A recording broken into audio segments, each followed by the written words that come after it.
हिमालय के जंगलों की है, जहाँ एक कालू कौवा अपनी पत्नी टुनटुनी चिड़िया और अपनी बेटी लाडो के साथ रहा करता था। कालू कौवे के नारियल के बड़े बड़े खेत थे। वे नारियल तोड़कर बाजार में बेचा करता था। उनसे ही इन लोगों का गुजर बसर हो रहा था। वे काफ़ी खुशहाल थे। वे कालू कौवा जंगल में नारियल बेचा करता था। नारियल ले लो, नारियल ताज़ा ताज़ा मीठे मीठे नारियल ले लो। कालू कौवे की आवाज़ सुनकर तमाम पक्षी हाथों हाथ इसके नारियल खरीद लेते थे और यूं कालू कौवे के पास रोज अच्छे खासे पैसे जमा हो जाते थे, जिससे उसका घर बहुत अच्छा चल रहा था। एक दिन कालू कौवा दरख्त से नारियल तोड़ने के लिए दरख्त पर चढ़ रहा होता है कि अचानक उसका पैर स्लिप हो जाता है और वो दरख्त से नीचे गिर जाता है। दरख्त से गिरने के बाद कालू कौवे को काफी सारी चोटें आती हैं। पक्षी उसे घर पहुंचा देते हैं। वे डॉक्टर बुलबुल जब कालू कौवे को चेक करती है तो इसे पता लगता है कि कालू कौवे की एक हड्डी टूट चुकी है, जिसे जुड़ने में 6 महीने तक का समय लग सकता है। ये कह के वे डॉक्टर बुलबुल वहाँ से चली जाती है। ये सुनकर टुनटुनी चिड़िया बहुत ही परेशान हो जाती है, क्योंकि कालू कौवे की कमाई से ही सारा घर चल रहा था।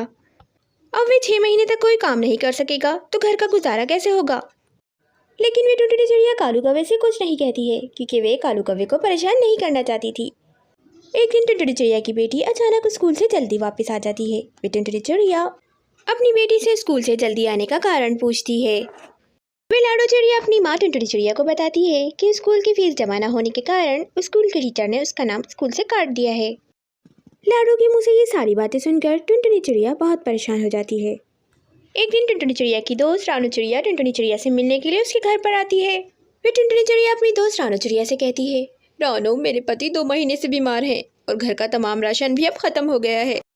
रानू, तेरी नज़र में कोई नौकरी हो तो मुझे वहाँ लगा दे। वे उसकी दोस्त रानू उससे कहती है, अरे टुनटुनी, पागल हो गई है क्या? नौकरी करेगी? तेरे घर में इतना सारा नारियल पड़ा, तू इस नारियल की बर्फी बनाकर बेच। पक्षी बड़े शौक से खाते हैं और तुझे घर बैठे पैसे भी मिलते रहेंगे और इस तरह तेरे नारियल भी ख़राब होने से बच जाएंगे।